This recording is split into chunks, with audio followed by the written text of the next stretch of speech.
Устали жок? Жок. Жалбайбы. Жок.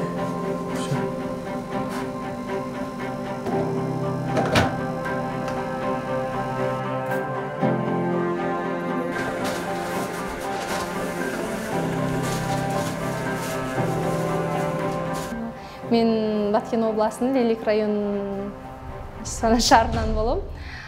Тайлан айылынан болом. Мен ошол жакта төрөлүп өсүп, ошол жакта мектепти аяктап, университетти, Кыргыз Улуттук университетин аяктагам Бишкектен. Кесибим мугалим. Мен зрениям начар экенин 12 жашымдан кийин байкаганбыз да. Анткени түнкүсүн жакшы көрбөй калчумун да. Врачтарга кайрылганбыз. Анда деген эме деген болчу. Операция болбойт. Диагнозум ушундай. Убакыт өткөн сайын, мен жашым чоңойгон сайын, мен зрениям начарлай берет депчи. Лечение алып турчумун, ал лечение деле эмедечи да, ошол бар зренияны сактап калганга биз аракет кылабыз деп башынан эле ошенткен болчу.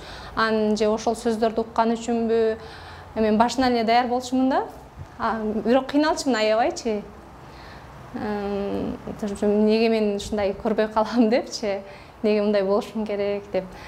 Мен зрениям акырындык менен түшүп атып, анан акырында зрениям жоготтум. Ооба. Мен мисалы үчүн кээде мынтип да, көзүм көрбөгөн аябай деле кайгырбаймын, анткени мага Кудай ушундай 2 жашоо берди да. Көзү көргөн жашоону көрдүм, анан көзү көрбөй калган жашоону көрүп атам да. Көзүм көргөндө деле сонун жашачумун. Көзүм көрбөй, өзүмдү өзүм кабыл алып жашайм азыр мен.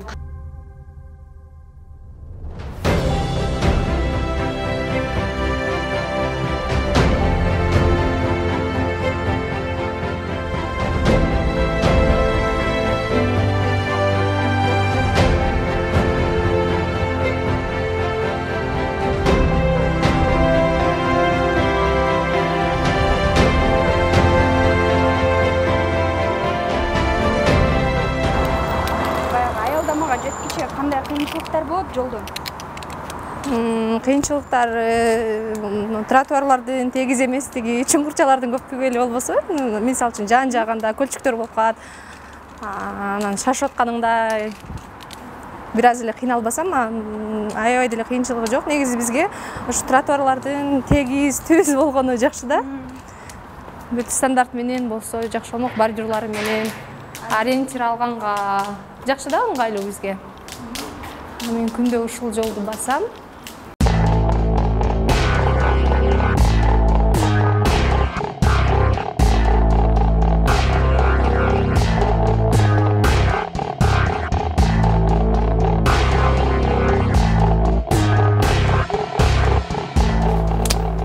Өзүңүз спорт менен машыгасызбы?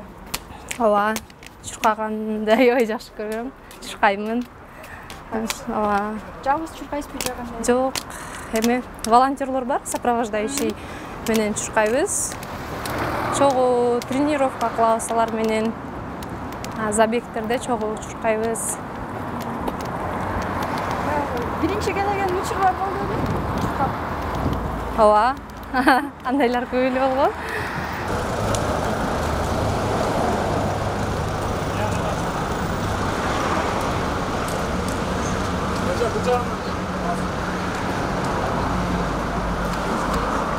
Aldırak.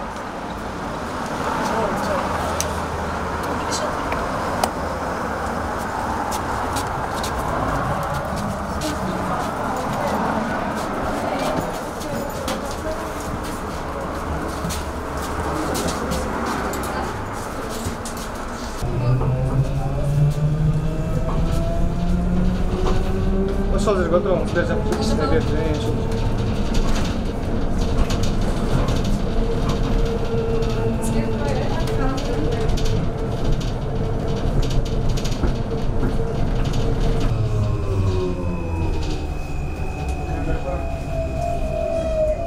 Негизи остановкаларды санайм, канчанчы остановка экенин билем да. Мен бияктан баратканда мосттон өткөндөн кийинки остановка меники. Анан сезилет ооба мосттон өтүп атканым. Мосттон өтүп атканда эле уже орман туруп даярдана берем.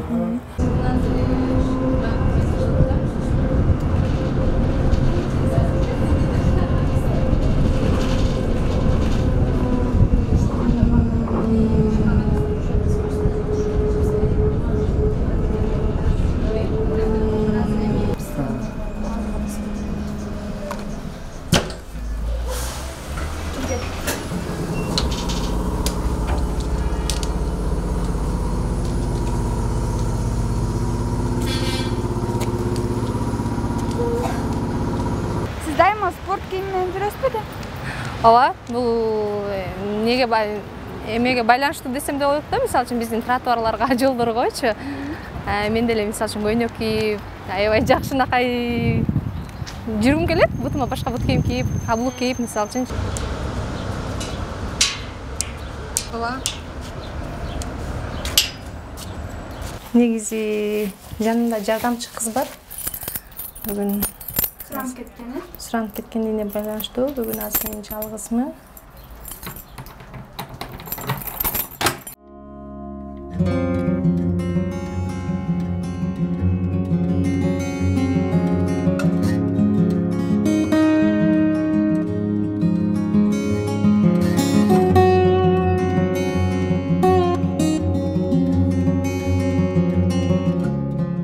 Жумушту биринчи эле мен тазалыктан баштайм. Анткени тазалыкты аябай жакшы көрөм. Жумуш ордунду дагы аябай таза сактап, таза кармаганга аракет кылам.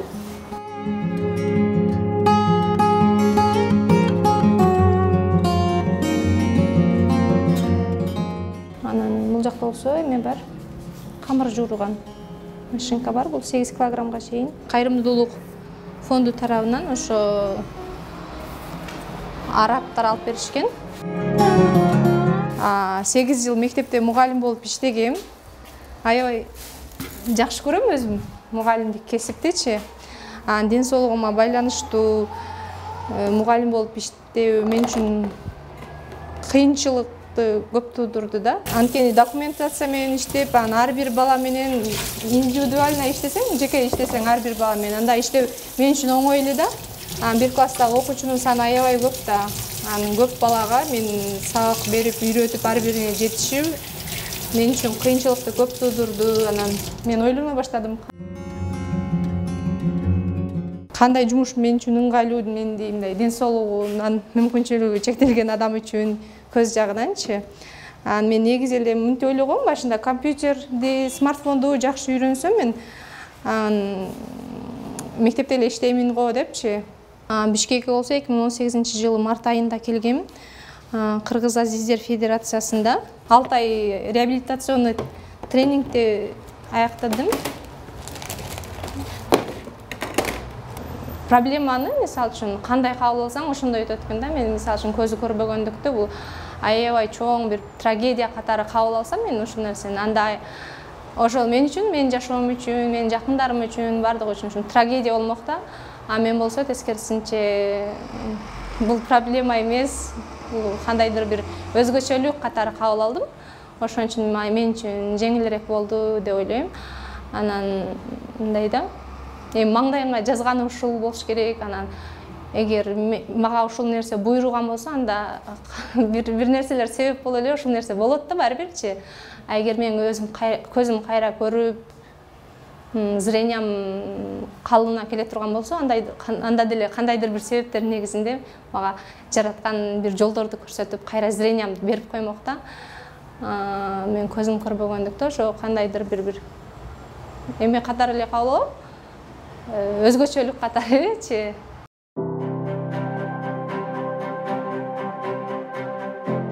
Мен мисалы үчүн кээде мынтип да, көзүм көрбөгөн аябай деле кайгырбаймын. Анткени мага Кудай ушундай 2 жашоо берди да. Көзү көргөн жашоону көрдүм, көзү көрбөй калган жашоону көрүп атам да. Көзүм көргөндө деле сонун жашачумун. Мен ишкердиктин биринчи эле максаты, мен мисалы үчүн мен акча табыш же болбосо өзүмдү финансылык жактан өзүмдү өзүм эме кылыш негизги максатым эмес. Бул деле эмеси бар кандайдыр бир деңгээлдечи. Бирок негизги максатым ал эмес. Негизги максатым мен өзүмдү өзүм жумуш менен камсыз кылуу. Ошону менен эле бирге башка адамдарды деле жумуш ордундары менен камсыз кылуу да.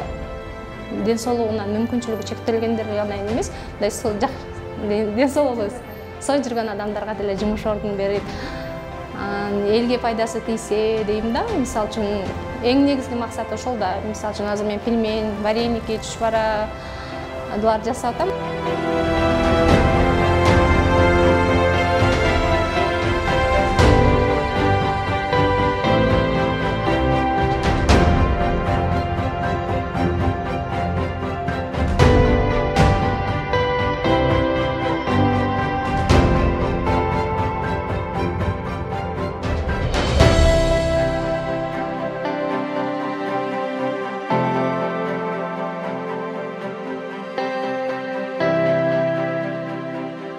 негизи мага мугалимдик кесиби аябай жакчу башынан эле. Анан ушу шаарыбыздагы эң белгилүү деп койсом да болот, ушундай эмелердин биринде иштедим. Ресторандардын биринде эми пельмени цехи бар, ошол жерде мага бүт үйрөтүштү. Кандай даярдалыш керек, кантип даярдаш керек, бүт камырын, фаршын, калькуляция бүт баарын үйрөтүштү да. Бизден жардам сага ушул болсун депчи. Тамамдандырабыз. Эттерди тешикчеге сала беребиз.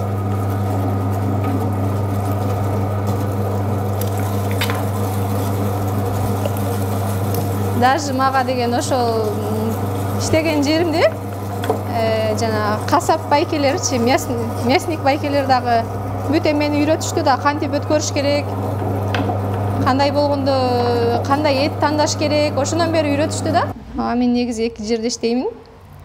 Бул жерде болсо заказ алганымда эле, заказ катары эле, качан заказым болгондо эле бул жакта иштеймин. Негизи ошол жана айтып кеткен пельмени цехте иштеймин. Чоң цехке азыр 2 эле киши иштейбиз. Мен анан мага жардам берет. Эмнеден жардам берет? Менде деген сүйлөй турган таразам жок. Ошондой эле весин көрүп бергенде ошондо киши керек да, көз көргөн кишичи. Анан камыр жайып берет, камыр кесип берет. Аны түйгөндө мен өзүм түйөм. Азыр 2 эле киши иштейбиз. Негизи менин кыялым ушул цехти чоңойтуп, же кандайдыр бир фабрика айлантып, анан ар кандай адамдар менен иштешким келет да. Мисалы үчүн коляскада отурган кишилер иштей алат. Коляскада иштеген кишилер, мисалы үчүн машина айдап, таксовать эткендерди да билем да. Ошолор мисалы үчүн доставщик болуп иштесе болот. Үй пельмендери колдо түйүлгөн эле ошондой ат менен эле. Анан азыркы негизги клиенттерим деле өзүмдүн тааныштарым, туугандарым эле да. Көпчүлүк деле эметпейт азырынча. Биздики бүт таза эттен жасайбыз. Таза продуктылар, кошумча эч нерсе жок. Эттин дагы сулпет алып жасайбыз. Эми 250 сомдон сатабыз килограммын. Вареникин болсо 120 сомдон сатабыз. Равиоли түйөбүз. Слоеное тесто жасайбыз. Дагы эме жасасак деле болот. 5 бармактын камыры, лапшаларды жасасак болот. Келечекте буюрса, азырынча негизи 3-4 эле продукция бар, азыр чыгарып атканчы. Машинка дагы мен үчүн аябай ыңгайлуу, эч кандай кыйынчылык туудурбайт. Анткени мындай коопсуздук эрежелери бүт сакталган десем болот да. Даяр камырды биз жууруп алдык, жууруп алган камырды азыр бияктан жайып берет бизге машина. Бул жерде эмелер бар, насаткалары бар. 10дон ашык болуш керек менимче. Бул эң чоң кичинекей до конца келгенде эң жукасына чейин аябай ипичке кылып деле эметип берет да, жайып берет. Мамлекет тарабынан ай сайын пенсия алам, жөлөк алам. Ошол ай сайын өз убагында ар айдын 11-12синде уже бизге берилет да. Мен ишкерликти 12 майдан баштадым. 12 майдан баштап бир жума толук иштеп, заказдар бар болчу. Ошо чогуу иштеген, кызы көз даярдап, жакшы эле акча таптым. Андан азыр болсо ошо түшкөн акчаларыма мен кайра эле продукция сатып алып, кайрадан жасап атам.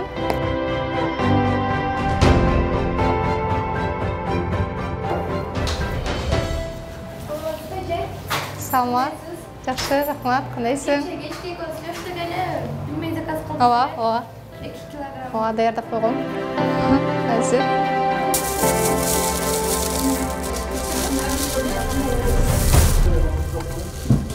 Фазда жазып пельмендер.